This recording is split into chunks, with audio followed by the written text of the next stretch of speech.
I'm Rachel Spence, and welcome back to another episode of What's Tea Radio.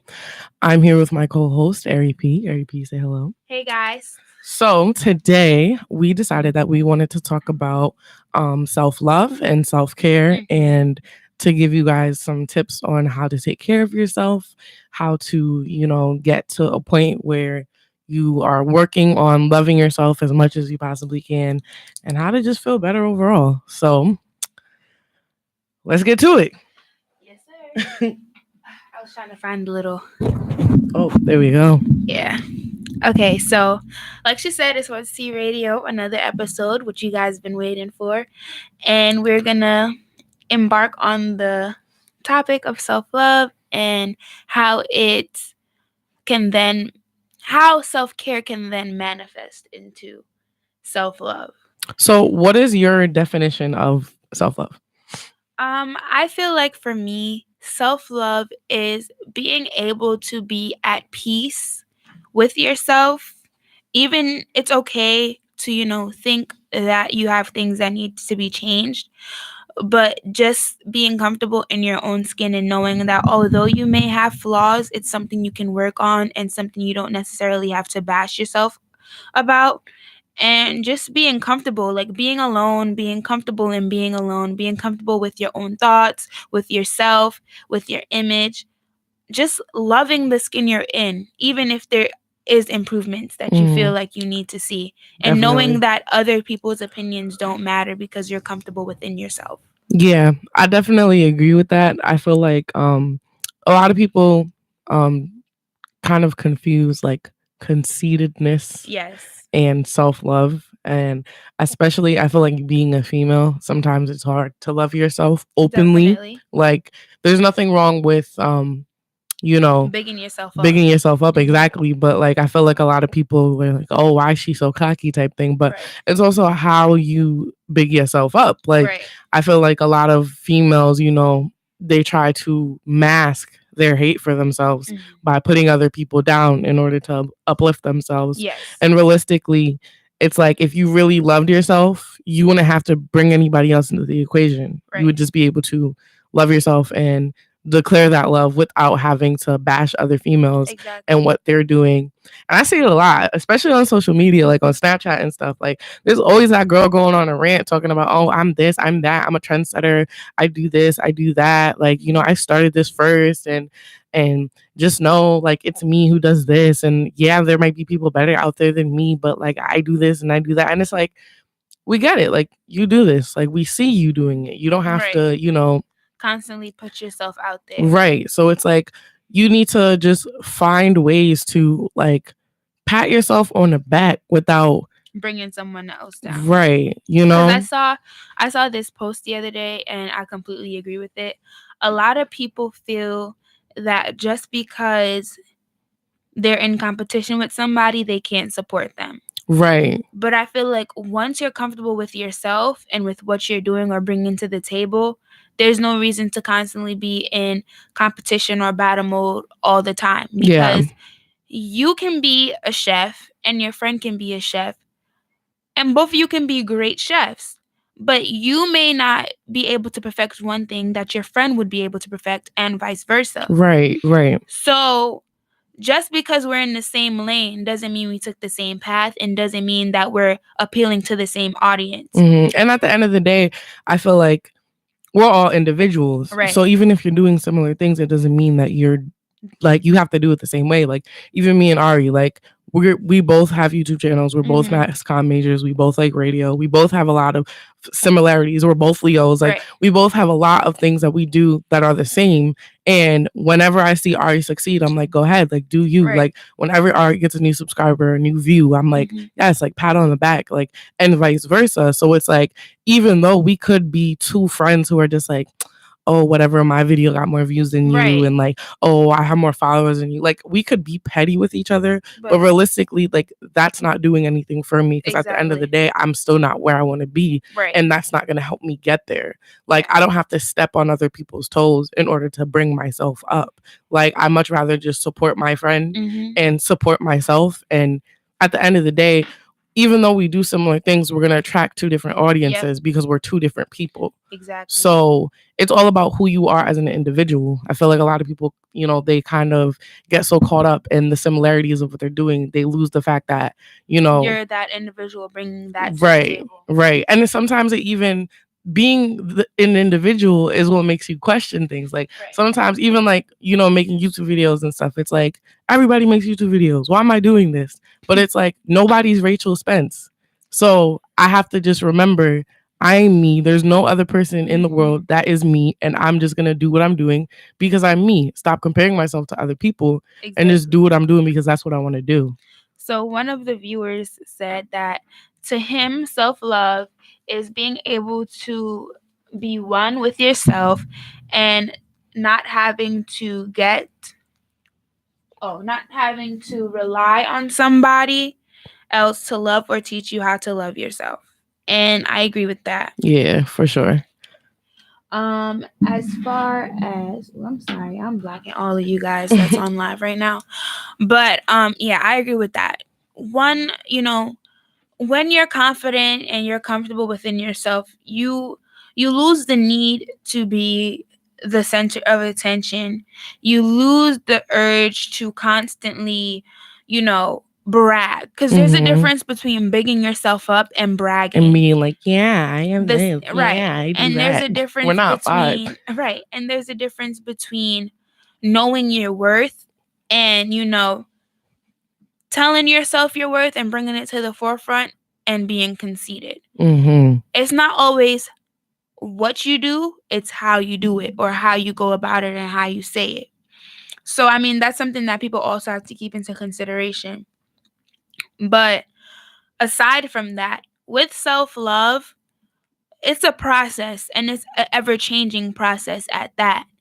So that's why I feel like it would be cool for us to kind of mesh the two together, because once you get in the habit of taking care of yourself and knowing what to do in order to take care of yourself, the love that you have for yourself and whatever thing that you do, whether it's creative, business wise, etc., you'll become more fond in it, you'll become more comfortable within it. Definitely. So yeah, because I feel like too, like it's all about just evaluating, you know, like when you're a kid, you're not thinking about how life makes you feel as often. right. It's not till you're older and like things really start happening for you. It's like, why is this making me feel like this? And how do I stop feeling like this? When you start having to deal with like a lot of negative emotion, it's like you have to figure out how to deal with it in order to take care of yourself. And I feel like, you know, from early on, you don't, I'm not gonna say everybody, but I know for myself, I never practiced good coping mechanisms. Like I was always the type of person, like when I was going through something or I didn't like how something was making me feel, I kind of just pushed my feelings to the side and kept it going. And like now it's catching up to me. Like now as things get more intense in life, like now everything from the past is being brought back up. And it's like sometimes you have to just learn how to deal with things. So I think one thing to do when it comes to taking care of yourself is have that process of self-evaluation. Like evaluate how you're feeling. Like you don't have to do it every single day, but I try to, you know, wake up in the morning and be like, okay, Rachel, how are you feeling today? Are you feeling good? Are you feeling bad? What's making you feel bad? Like, is it just you're in a bad mood? Is it, you know, what's going on? Like what is going on that could affect your mood? Yeah. And address it before it becomes a bigger problem. Because I feel like a lot of people, you know, you'll wake up not in the right mindset. And if you don't take the time to try to put yourself in that mindset, it's only going to get worse throughout the day. So it's like just taking time to evaluate how you're feeling and work through certain emotions. And not everything can just be worked through overnight. Like some things are just like deep down traumatic experiences that you have to like talk to other people about, but try your best to work through certain things on your own, and then if necessary seek, you know, other attention or medical attention, etc. I definitely agree. I was talking about this in psychology class today actually, and with what you were saying, like taking that time to step back, evaluate what's wrong, what's going on, what is the issue, what are some ways I can go about fixing the issue, do I need to declutter, how am I going to go about decluttering? Time plays a big role in that. And in psychology, it's something called I can't remember. I think it's like defensive pessimism. Mm. And it's basically when you take the time to evaluate what's wrong or what's going on or how you want to change something. You step back and you go about it. But sometimes you realize too late and you don't have enough time. So you stay in that state. But then in other cases, because you have the time that you need, that is necessary in order to help you go through the process of decluttering, reorganizing, shifting, and fixing what is necessary to be fixed or finding the issue that you were looking for, it results in positive psychology. Mm. So sometimes we have to take the time and think, I tried to do my best that I could. And because I didn't have enough time, that's why I didn't get the result that I wanted. It's not always that something is wrong with you or that you just can't do it. Sometimes you just don't have the right tools, the right outlets, or the time that you need necessary in order to see the fulfillment of what you're looking for. Mm-hmm. And that's something that we lack to understand because we live in a society, especially more so now, where everything's, fast paced. I want it, I'm going to go get it. And if I don't get it when I want to get it, then it's a problem.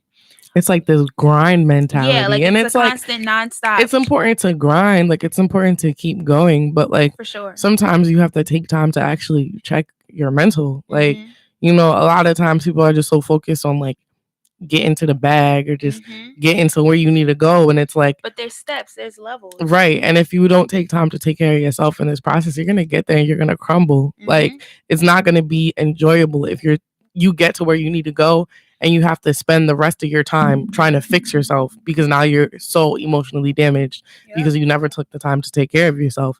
And even in college, especially, I feel like, as students, we focus so hard on just like trying to be the best student, trying to wake up, trying to catch up with our work, trying to write the best paper, trying to get the most internships you possibly can. And people literally stop taking care of themselves both physically and mentally because you're lacking sleep, you're eating whatever, you're just running constantly. And then on top of that, like, you have a social life, people have relationships and they're not working through the problems in their relationships, they're not working through problems with friends, and then on top of that you still have a home to deal with. So it's like, even if you're not living at home, you still are concerned about your home problems, and it's even harder like if something's going on at home and you aren't there, but they still need you. Exactly, but you still need to be here.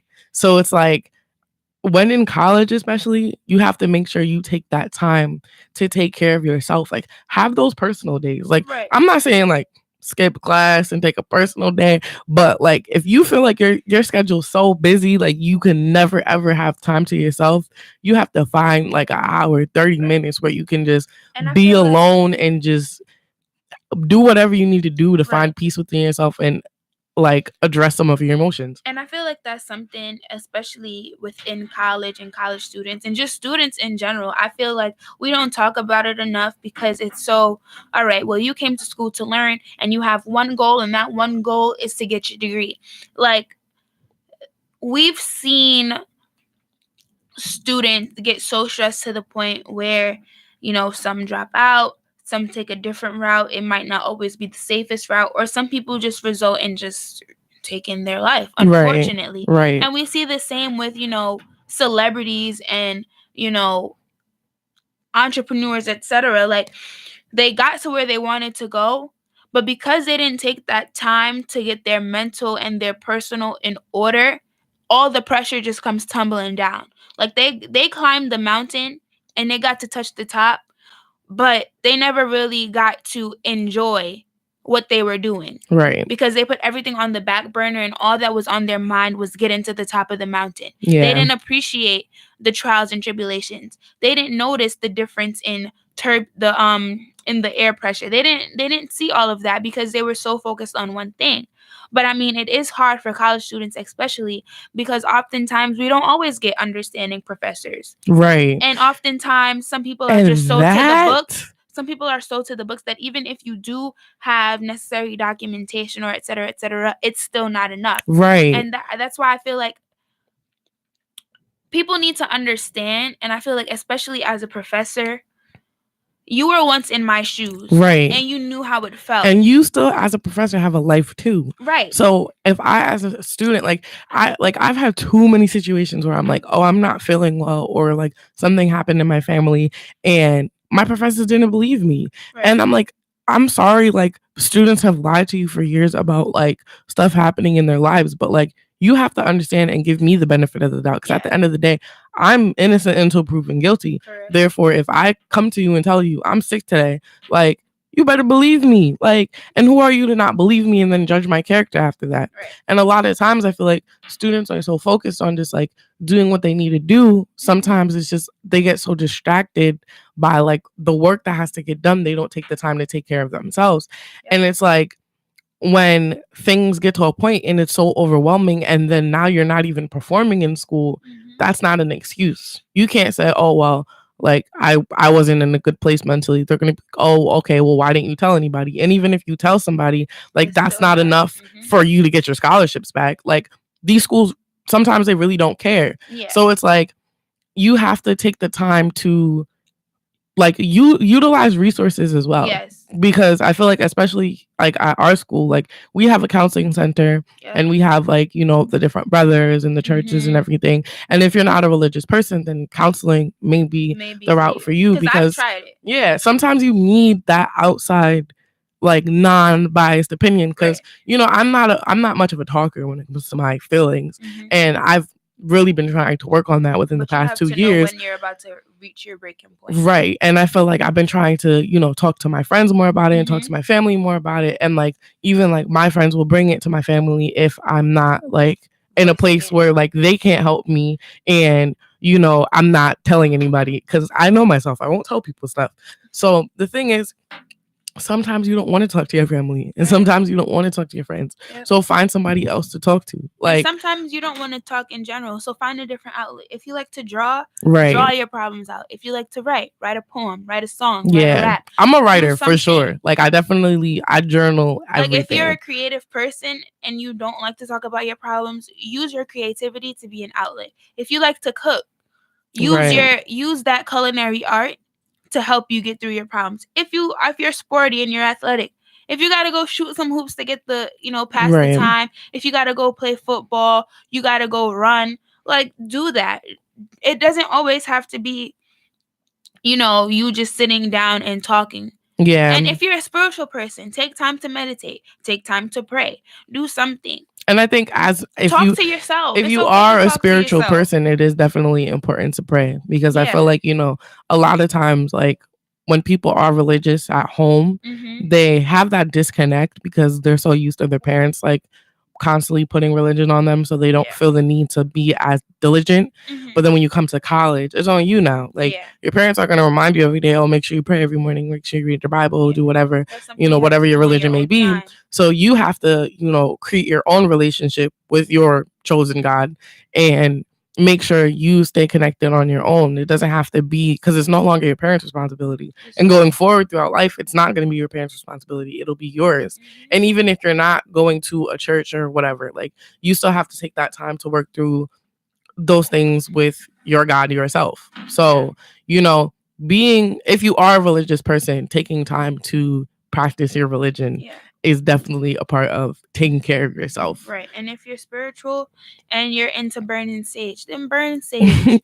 If you want to burn some incense, burn some incense. If you're not allowed to do that in your dormitory, then I want to suggest that. Find somewhere else where you can do that. If you got to rent a hotel room, rent an Airbnb, and like just take some time to cleanse yourself. If you're into like, you know, spiritual baths and you got to, you know, and aligning your chakras and burning your Palo Santo and, you know, just doing all of that stuff, then do it. Because at the end of the day, sometimes people don't really understand this how we want to be understood. Sometimes people listen to respond and not to actually understand and then further give feedback. That's a major key, because that's the thing. A lot of times people really do listen to respond. And sometimes, like, I feel like when you're talking to your friends, especially, sometimes people will be like, oh, well, you know, I understand that, but at the end of the day, like, if I could get through this, like, you could get through this. Like, and it's like your problems aren't as important because they went through something that to them is more traumatic, or to them,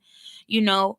and everybody more can difficult. bear different Different weights. things, So like, so the thing is, don't compare your personal battle to somebody else's, and that brings me back to the point of just comparing yourself in general. Yeah. Like, We're all comparing different yourself is people. a very, very bad habit. It's bad for your mental. It's bad for everything, because of course there are people in the world who being competitive is what helps them to like what Prosper. motivates them. Mhm. But you have to be able to be competitive and not let that be your demise. Like, Right. you can't Be a beat good yourself up sport. because you're not like the next man. Like, you have to be able to just, you know, if you lose, like, be proud. And that's another thing too. Like, taking L's is okay. People are always so focused on like winning everything and accomplishing everything and being fantastic at everything. And it's like, It's not realistic. there's steps and there's stops in life, and those stops are those L's, and you have to take those. Like, if you Because don't, 2 L's make a W. exactly. And my thing is, because even that's a bad habit of mine. Like,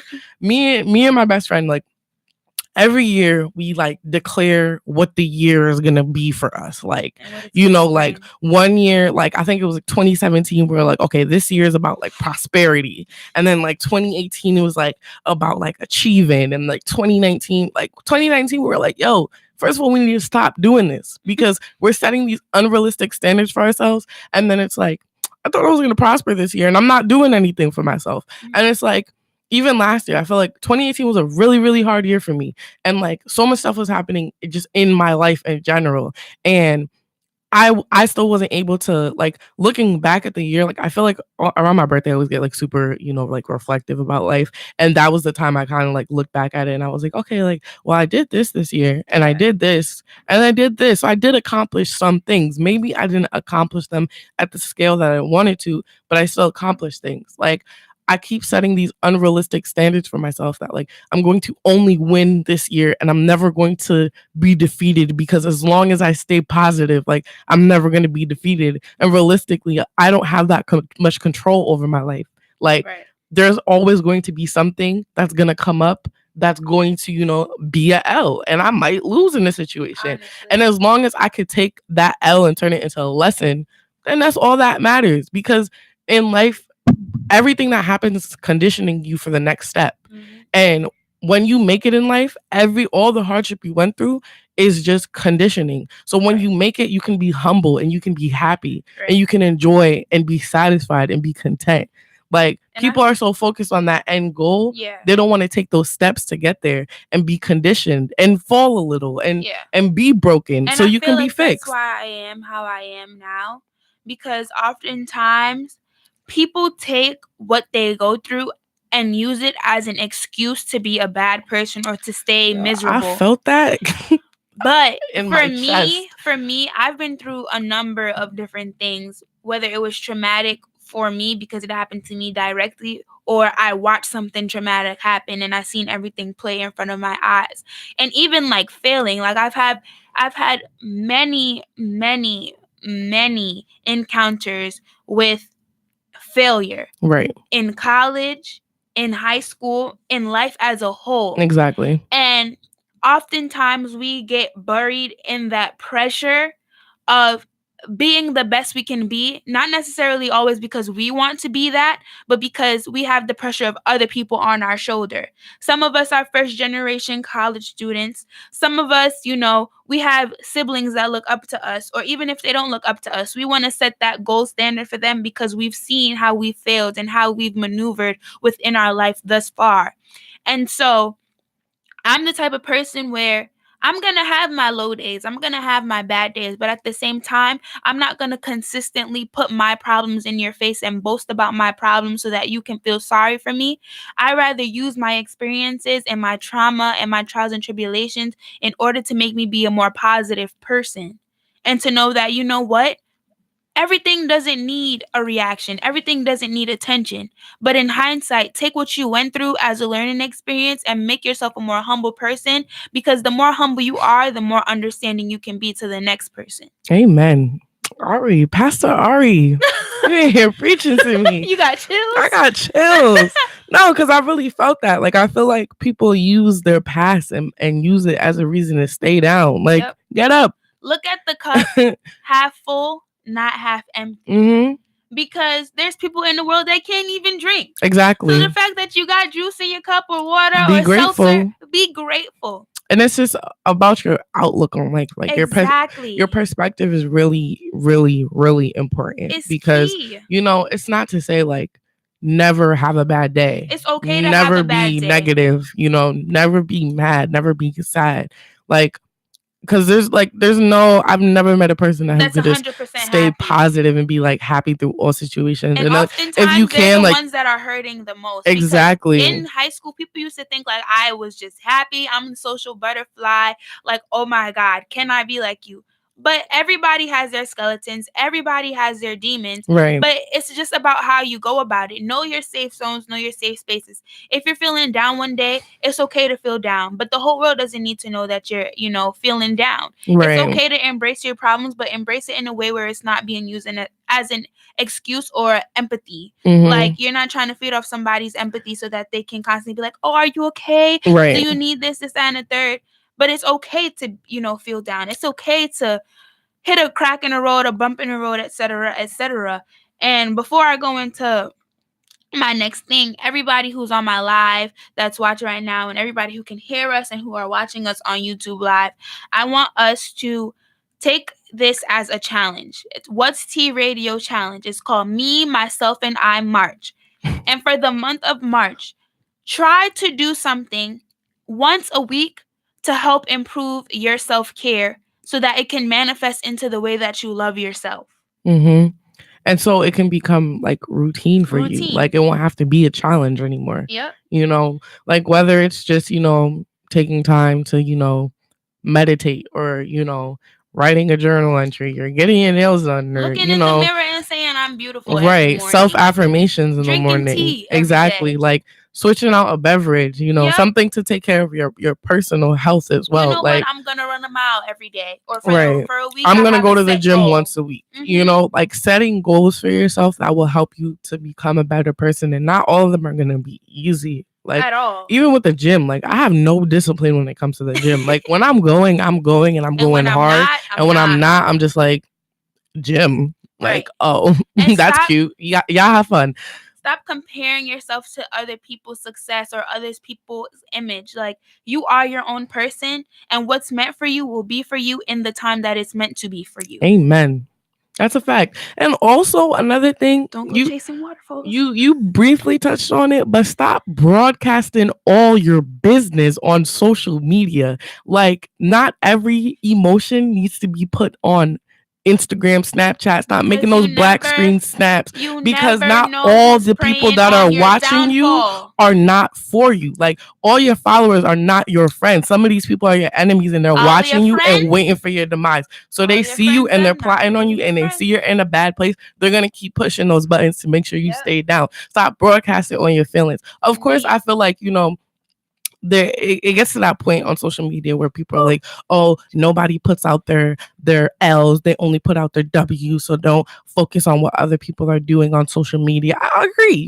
Don't allow other people's success on social media to make you feel bad about yourself. But also, don't go posting those down moments. Like one thing, I've been doing this since high school. I think how I post on Snapchat has definitely changed throughout my whole college experience, because I don't there's just a lot of things I won't post because I want to get a job one day. But I feel like one thing I've always stayed true to is just not constantly putting my negative emotions on Snapchat, because even if I post a text post or something that may seem like I'm in a bad place, sometimes I just post it because I'm like, this is relatable, and maybe it'll speak to somebody else. Like, it doesn't always have to necessarily do with me, but I just feel like sometimes you put those down moments up there, and you don't know all those people watching you. Like, you don't know all your followers, so not all of these people are like, yo, like, I feel bad, like, let me message this person. They might send your snap to somebody else and be like, ha, she's not feeling well today. Like, people are really wicked, and some people just really aren't for you. Because, like, for me, I have 1.6K, like 1,650 and followers. Do you know all 1.6K followers? For the most part, I know majority of them, but in all actuality, I probably only know a good 800 because I only follow 850 back. Exactly. And with those people that I have on my Instagram, the highest amount of likes I've ever received on a picture was like 297. The views that I get on my Instagram stories is like 200. But how many followers and supporters and subscribers do I have on YouTube?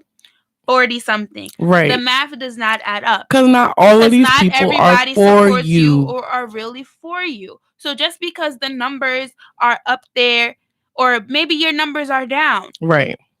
it's because who's for you will be for you. Some people just want to see you post a cute picture and go about their day. Right. Some people actually genuinely care about your journey, your process, and what you have to offer. And other people are just there to be there so that when you do make it, if you do, they could they be can like, be like, yes, "Oh, I've yes, I been was following you watching, I since was day rooting for one," you. all of this foolishness.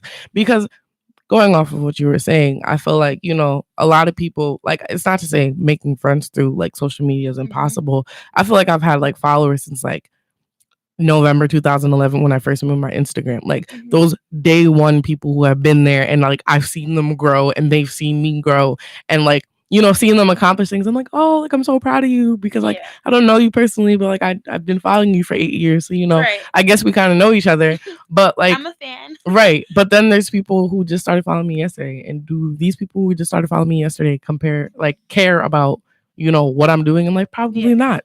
But they might have followed me because they like my hair. They might have followed me because they like my nails. They might have just followed me because they think I'm cute. And sometimes do they care if I'm feeling okay? Probably not. Sometimes strangers really do support and genuinely care for you more than people that you actually know. Right. So you never know. But we're not even gonna get into support right now. That's a whole nother topic for another week. For next week. But we're about to cut this first part because we definitely went over time. And we're just gonna come back to you guys with a part 2. So for you guys that are on our Instagram live, stay with us. But for you on YouTube live, we're gonna cut this and then roll right into it for a second segment. Yeah, say anything you have to say that you would like to say to the people.